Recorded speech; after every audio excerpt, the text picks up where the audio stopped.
প্রশাসনের সঙ্গে উঠলে, প্রশাসনের সঙ্গে কথা বললে, তাদেরকে একটু মালা দিলে, আপনাদের এখন আমাদের সমাজে একটা সহজ শব্দ হয়ে গেছে, এরা দালাল। কিন্তু আমরা যদি একটা তালিকা বের করি বেলডাঙ্গার, তো প্রত্যেক বাড়ি তো মার আমরাই খেয়েছি, টুপিদাড়িওয়ালারা। আমরা যদি মনে করে নিই যে আমরা মৌলভী সাহেব মানুষ, আমাদের কথা চলবে না, আমরা মসজিদে ইমামতি করি, দরকার নেই, এরা ছুটছে ছোট, তো জাতি তো এইভাবে শেষ হয়ে যাবে। কিন্তু এটা ভাবতে হবে যে যে যত যার মেরিট আছে তার ডিমেরিটটা তত মারাত্মক। মেরিটটা ডিমেরিট কি? যদি আপনার অ্যাক্সিডেন্ট হলে বেশি ক্ষতি হবে না, কারণ ওদের টেকনোলজি কম আছে, মেরিট কম আছে। কিন্তু আপনি যদি বিমান চালান তো টেকনোলজি মেরিটিয়াস বেশি, অ্যাক্সিডেন্ট হলে ক্ষতি ততটাই বেশি। তো যেমনি ইসলামিক দিক দিয়ে, আর্থিক দিক দিয়ে, দাতার দিক দিয়ে বেলডাঙ্গার একটা সুনাম রয়েছে, আমাদের একটা আস্থা, একটা ভরসা রয়েছে, তেমনি ডিমেরিটির দিক দিয়েও মারাত্মক আছে। আজ আমরা লক্ষ্য করি পশ্চিমবঙ্গে 19-20 কোথাও যদি একটি সম্প্রীতিতে চিড় ধরে, বেলডাঙ্গা শিরোনামে চলে আসে, বেলডাঙ্গা কাগজ কলমে ছাপা হয়, বেলডাঙ্গা ট্রেন পুড়িয়ে দিল, বেলডাঙ্গা লোকেরা বাস পুড়িয়ে দিল, বেলডাঙ্গা লোকেরা গেট জাম করেছে, রাস্তা জাম করেছে। আপনার সাংবাদিকেরাও কিভাবে লিখতে হয় যাতে আমাদের নেগেটিভ দিকটা যেন পৃথিবীর মানচিত্রে ধরা পড়ে, সেটাই হয়। সেই জন্য এই বেলডাঙ্গাতে এই শিরোনামে আমাদের আজকের সবার আহ্বান।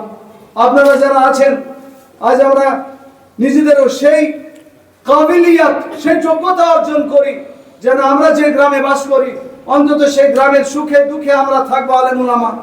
তাহলে তারা যে অনার্থক, আমাদের যখন কোথাও লাইট জ্বলে, রাত্রের যে জোনাকি পোকাগুলি লাইট দেখে লাফিয়ে পড়ে, যে তারা যদি জানতো যে আমাদের ওই আলোর দিকে যত ছুটে যাব তত আমাদের মৃত্যু নিকটে, তো ওই পোকাগুলি কোনোদিনই আলোর দিকে ছুটে যেত না। কিন্তু যখন আলোটা দেখে তখন তারা নিশায় তার দিকে ছুটে। বেলডাঙ্গার জনগণ বা যুবকদেরকে একটু খানিক দেওয়া হলো তাই মনে হয়েছে। তাই আমাদের অ্যাবিলিটি, আমাদের যোগ্যতা তৈরি করতে হবে গ্রামের যুবক সমাজের সঙ্গে, মধ্যবয়স্ক এবং মোড়ল মাতাব্বর শিক্ষিত লোকদের সঙ্গে চলাফেরা করে যেন কোনো সমস্যায় পড়লে আমরা তাদেরকে বলতে পারি। চুপাতে চাইলে যেন চুপে, যেন আমরা নিয়ন্ত্রণ করতে চাই তারা যেন নিয়ন্ত্রিত হয়। আমরা যদি মনে করে নিই যে আমরা মৌলভী সাহেব মানুষ, আমাদের কথা চলবে না, আমরা মসজিদে ইমামতি করি, দরকার নেই, এরা ছুটছে ছোট, তো জাতি তো এইভাবে শেষ হয়ে যাবে। হযরত ইমাম আবু হানিফা রাহমাতুল্লাহ আলাইহি থেকে গোটা ইতিহাস পড়ে দেখুন, সব যুগই প্রবলেম হয়েছে আর ওলামারাই ফাঁস কাতারে তার সমাধানে থেকেছে। এই যুগেও আমরা যে পর্যায়ে আলেম উলামা হই, হিন্দু মুসলমানদের ঐক্যের বাঁধ তৈরি করার জন্য যে পর্যায়ে যেতে হবে আমরা যাব ইনশাআল্লাহ। কেন বারবার বেলডাঙ্গা শিরোনামে আসবে? এই বেলডাঙ্গা এলাকায় যত মসজিদ রয়েছে, যত মাদ্রাসা রয়েছেন, আপনারা একটা জায়গায় বসুন, একটু নিজেদের মধ্যে মাশওয়ারা করুন। আমরা যদি আবেগে দূর থেকে এসে বেশি বলে যে আপনাদের প্রেস্টিজও লেগে যেতে পারে, কিন্তু এটাও তো ঠিক, আমাদের খুব ক্ষমতার খুব আস্ফালন। কিন্তু আমরা যদি একটা তালিকা বের করি বেলডাঙ্গার, তো প্রত্যেক বাড়ি তো মার আমরাই খেয়েছি, টুপিদাড়িওয়ালারা। তাহলে লাফাঝাপা গেল কোথায়? ঝই ঝামেলা গেল কোথায়? চিল্লানি গেল কোথায়? বাহ্যিক রকেটের বোমার গরম গেল কোথায়? মার তো 2000 সাল থেকে দেখছি আমরাই খাচ্ছি। কিন্তু তবুও বলবো এটাকে বাহানা করে সারা ভারতে অন্য একটা আপনার বার্তা যাচ্ছে। আপনারা কিছুদিন আগেই শুনে নিয়েছেন যে বারবার গোলমালের কারণে এনআইএ মানে স্বতঃস্ফূর্তভাবে এনআইএ যত অপরাধগুলি আছে সেগুলি হাতে নিয়েছে। এনআইএ অপরাধগুলি যদি হাতে নেয়, আপনি বাড়িতে আরামে থাকতে পারবেন, আরামে ব্যবসা করতে পারবেন। ঊর্ধ্বমুখী যে ব্যবসার আপনাদের উন্নতি সেটাকে ভেঙে চুরমার করে দিবে। কাজেই এমন আমরা ছিদ্র দিব না যে ছিদ্র দিয়ে আমাদের কোনো মানে অপতৎপরতাপূর্ণ এজেন্সি এসে আমাদের হিন্দু মুসলমানকে আরো ছিন্ন ভিন্ন করে সামাজিক অবস্থাকে দুমড়ে মুচড়ে দিবে। এই পরিবেশ যেন না তৈরি হয়, আল্লাহর কাছে সাধুবাদ দোয়া করবেন, আল্লাহ যেন আমাদের কবুল করুন, আল্লাহুম্মা আমিন। তবু এই বিষয়গুলি জানতে পারার পর আমরা যে লোক প্রশাসনের সঙ্গে উঠলে, প্রশাসনের সঙ্গে কথা বললে, তাদেরকে একটু মালা দিলে, আপনাদের এখন আমাদের সমাজে একটা সহজ শব্দ হয়ে গেছে, এরা দালাল, এরা পার্টির গোলাম, এরা ইমাম ভাতা পায়, এরা দালাল হয়ে গেছে, বিক্রি হয়ে গেছে। এই চিন্তা চেতনা থেকে একটু ঝেড়ে ফেলুন। আপনারা আমরা প্রশাসনের বাইরে কেউ কোনো কাজ করতে পারবো না। কাজে আপনার পাড়ার, আপনার এলাকার, আপনার ওয়ার্ডের যে কনস্টেবল, যে সিভিকটা রয়েছে তার সঙ্গে ভালো ব্যবহার করুন, তার কাছে দাঁড়ান। আপনার যে ওসি আছে তার পাশে দাঁড়ান, কোথাও যদি অপতৎপরতা দেখেন তার সঙ্গে যোগাযোগ করুন। কোথায় যদি মনে হয় যে দুর্ঘটনার সম্ভাবনা আছে, আপনাদের এলাকাতে এখন এসডিপির অফিস হয়ে গেছে, তার সাথে যান।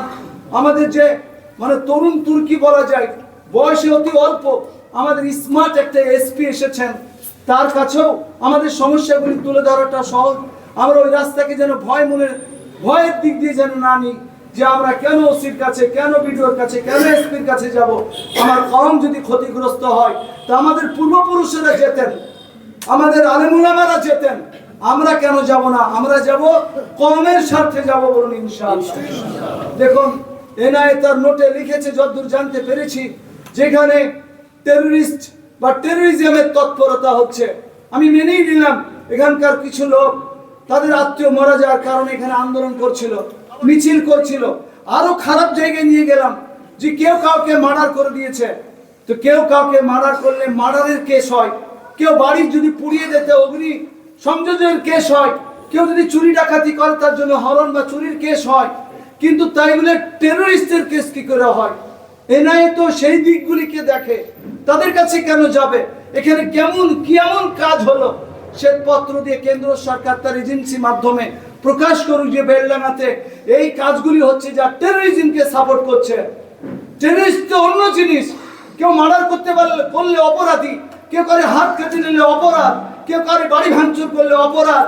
তা ভারতে আইনে তার বিচার হবে, তাই বলে তার বিচারটা টেররিজমের বিচার হবে না। কিন্তু আপনার আমার বেলডাঙ্গার লোকদেরকে সেই জায়গায় নিয়ে যাওয়া হচ্ছে, এটা মাথায় রাখবেন 100%। তার জন্য এটাকে টেনে ধরার জন্য যে লোকটি সবচাইতে বেশি মানে প্রশংসার যোগ্য, তিনি আমার আপনার এই জেলার প্রথম যিনি এসপি এসেছেন, তিনি দায়ী, তিনি প্রশংসার যোগ্য। তার জন্য বরঞ্চ তিনি না থাকলেও তার জন্য একটা হাততালি হোক। কারণ তারা আছে বলে, তাদের নজর আছে বলে যে না মুর্শিদাবাদের মুসলমান, আর যাই হোক ঝামেলা হতে পারে, অন্য কোনো সমস্যা হতে পারে, কিন্তু টেররিজমের কাজ বেলডাঙ্গার মাটিতে হয়নি, এটা অনেক আধিকারিকেরাও মনে করেন। কিন্তু এনআইএ সেটাকে জুড়ে দেওয়ার চেষ্টা করছে। আল্লাহ তাআলা আমাদের হিন্দু মুসলমানের সম্প্রীতিকে অক্ষুণ্ণ রাখুন, সকলে বলি আল্লাহুম্মা আমিন। তৃতীয় কথাটাই যাব যে আমরা স্বল্পতেই যেন মানে আবেগী না হয়ে যাই, ইমোশনালি যেন না হয়ে যায়।